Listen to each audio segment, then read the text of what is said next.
Hello po sa inyong lahat mga kabarya. Nandito na naman po ako si Pinoy Coin Hunter para atin mong pag-usapan dito ang 25 centavos na Philippine altcoin ni Kabarya.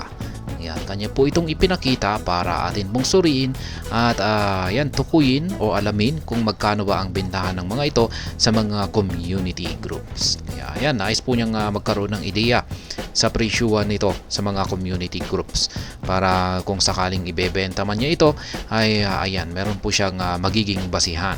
Ayan, kitang-kita po natin dito na ayan, meron po siyang ilang mga pirasong 25 centavos coin dito. Ayan, 1 luna po ito. Ayan, pare-pareho po sila. Ang problema ay wala po tayong ideya sa taon ng mga ito. Ayan, may taon po ang mga ito at yan po ang isang parang ginagamit natin na basihan para tukuyin yung tugmang presyo ng mga ito. Pero yun nga lang at ito lamang po yung kanyang kuha. Ayan, sa bahagi ng kanyang mga 25 centavos coin dito. Ayan, masasabi ko naman pagdating sa kondisyon ay mukhang maganda naman po yung kanyang mga 25 centavos dito, pero may ilan lamang sa kanila na parang may mga gasgas. Ayan, pero karamihan po sa kanila ay magaganda naman po yung kondisyon. Kaya ayan, sa tingin ko ay may meron po magkakaroon ng interest dito na bilhin ang mga ito.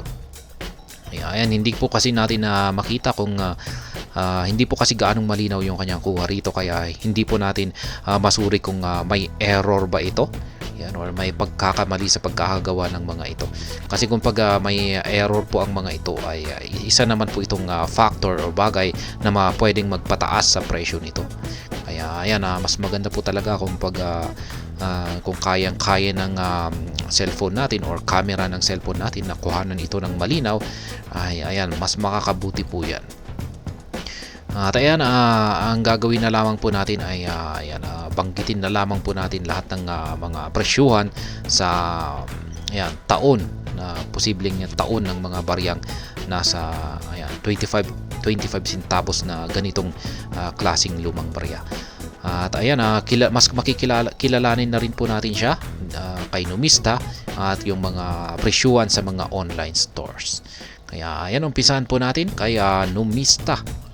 At ayan, nandito po tayo sa website ni Numista at nakikita po natin dito yung kanilang sample coin dito. Ayan, sana ganito rin yung pagkakakuha ng mga larawan ni Kabarya. Kitang-kita talaga natin, malinis at mas madaling masuri yung kanyang kondisyon. Ayan, kitang-kita kung pag may mga maliliit na gasgas. Ayan. Kasi kung pag ganito po kasi yung larawan na ipapakita natin sa mga buyer, yan ay maganda talaga, ay mas mataas yung mas mataas na magkakaroon sila ng interest na bilhin ito, or mas makakapag-decide po talaga sila para kung bibilhin nila ito or hindi. Yan, ito may mga seryosong mga gasgas po siya dito, mga damages. Ayan. Ayan po ang ito po yung kanyang reverse side. Ito naman po yung kanyang overside. Kapag overside ay harapan po yan. Ayan, likod po yung ito, reverse side. Ayan, dito po sa overside ay nakikita natin yung coat of arms. Ayan, Republika ng Pilipinas at ang taon na 1967. Dito naman po sa reverse side ay yung mukha ni Ginoong Juan Luna na nakaharap po dito sa ating bandang kaliwa. Ayan, nakasulat din po dito ang 25 centimos or 25 centavos. Ayan, reeded po yung kanyang gilid. Ngayon ay minted po siya sa bansang United Kingdom at saka United States. Ayan, gawa po ito sa ibang bansa. Royal Mint po yung gawa sa United Kingdom. Sa London po siya. Dito naman sa United States ay meron pong dalawang states kung saan po na-mint ito. Ito ay sa Denver at saka sa San Francisco. Ayan, ito po yung mga presyuhan. Ayan, naglalaro po siya. Yung pinakamababa pong presyo ay yung 1970. Ayan, yung Denver at saka San Francisco Mint. Ayan, ito po pala yung Denver Mint 1971. Ito po pala na 1972 3.60. Ito po yung may pinakamababang presyo.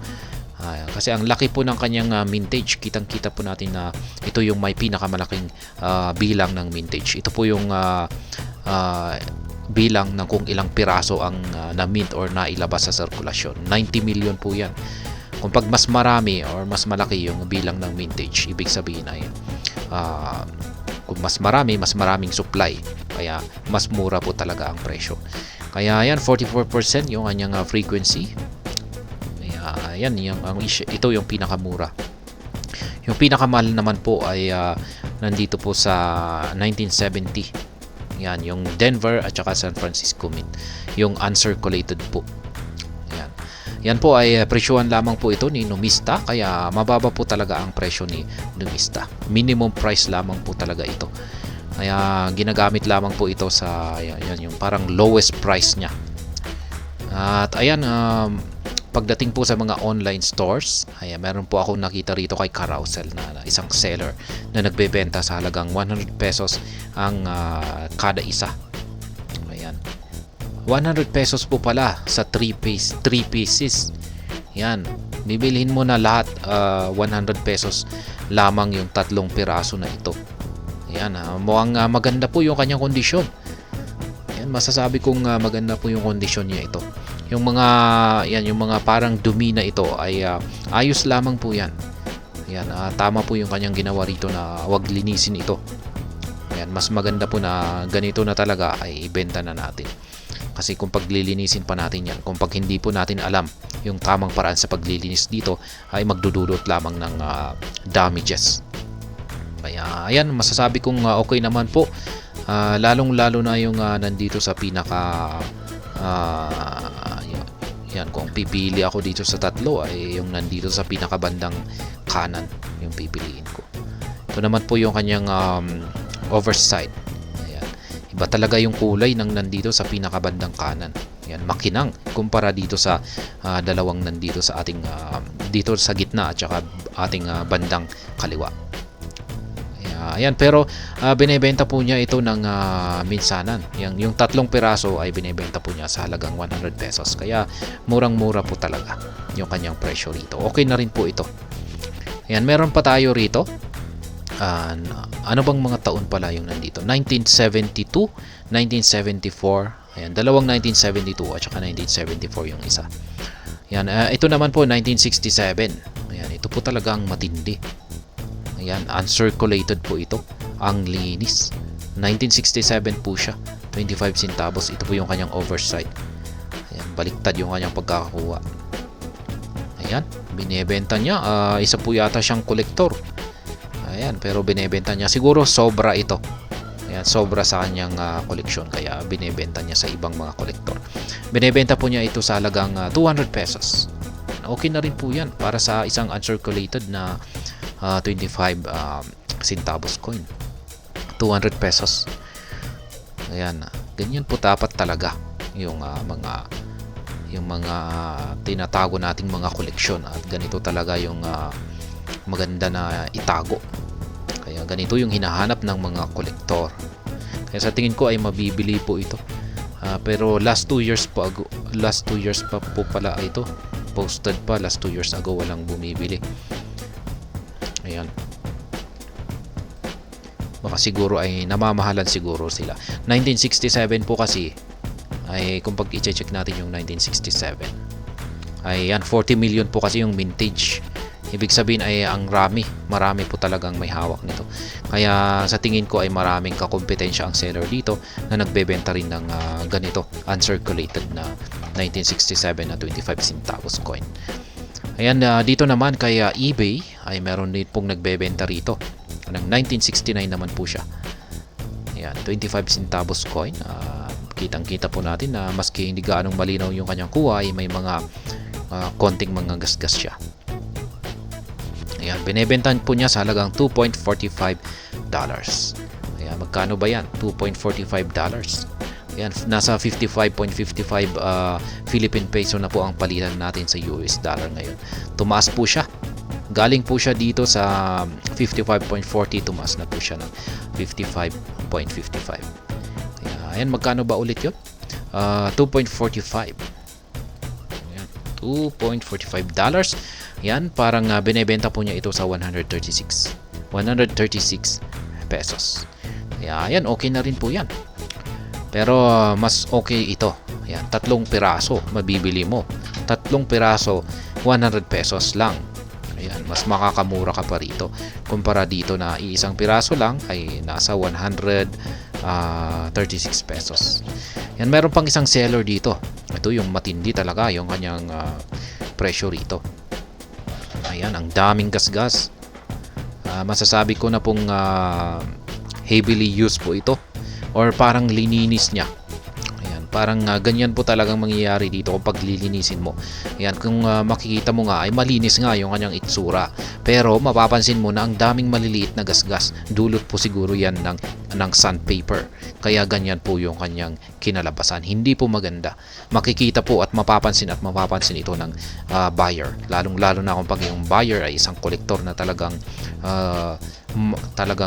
siya ay mapanuri. Ayan, ganyan rin po yung kanyang likuran. Medyo maayos naman kumpara sa kanyang reverse side. Ito po yung kanyang overside. Medyo maayos naman po. Pero yan, kitang-kita pa rin natin yung maliliit na gasgas. Yan, meron pa siyang isa pa rito. Ayan, mas maayos po ito. Ayan, mas okay po ito. Parang hindi po niya ito lininis. Parang yung isa lamang na ito yung parang ginawa niya sigurong pinag-experimentuhan siguro niya ito. Yan, pero yan, mas okay po ito.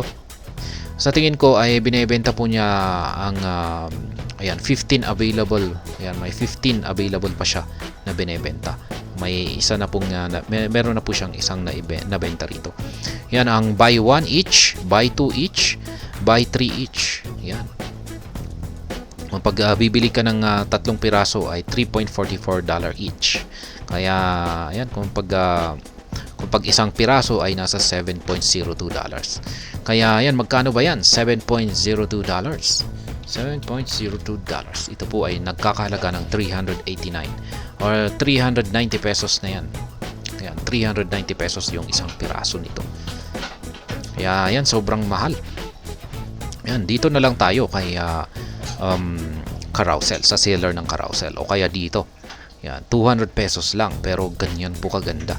Siyempre, mas pipiliin ko yung seller dito kay Carousel. Yan, ito na lang po yung bibiliin ko. Uncirculated po ito. Yan, napakaganda, napakalinis. 1967. Yan, brilliant at saka uncirculated. Yan ang mga presyuhan natin sa mga online stores, sa mga 25 centavos coin na yan, 1 Luna.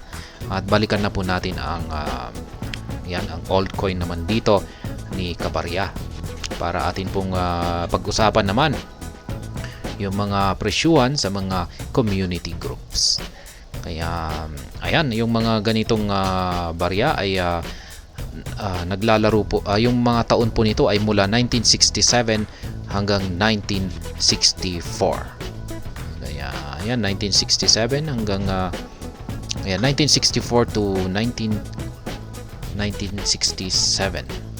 Ayan, 1974 po pala. 1967 to 1974. Kaya ayan, yung mga presyuhan po nito ay yan, yung 1967 ay nasa mga minimum price ay nasa mga 50 pesos. Yan, yung 1968 ay naglalaro po sa presyong 20 pesos. 1969 ay 25 pesos. 1970 ay napakamura po, nasa 10 pesos lamang. Yung 1971 ay ganun din po, nasa mga 15 pesos. Ayan, 1972 ay 30 pesos. Ayan, 1974 ay mga 20 pesos. Kaya mura lamang po yung mga presyo ng mga 25 centimos hanggang sa ngayon na 1 Luna. Ayan, naglalaro po mula sa mga average price na 10 to 30 pesos sa mga community groups. Ayan, malalaki po kasi, ang dami pang may hawak nito.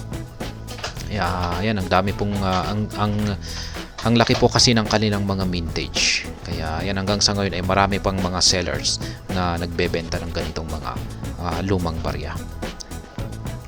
Kaya ayan, para kay Cabarya, ayan, nagpakita sa kanyang 25 centimos na mga lumang barya rito. At ayan, hanggang dito na lamang po tayo sa video na ito. Sana po ay inyong nagustuhan ang aking paliwanag dito. Kung inyo po itong nagustuhan ay pakiclick lamang po ang like button nito. Para naman po sa mga bago lamang dito, kayo po ay aking inaanyayahan para mag-subscribe. Pakiclick na rin po ang bell icon nito dahil ito po ang siyang magsisilbing notification nito sa mga bago kong videos na akin pong ina-upload sa aking YouTube channel na ito. Marami pong salamat sa panonood. Ingat po tayo lagi at God bless po sa ating lahat.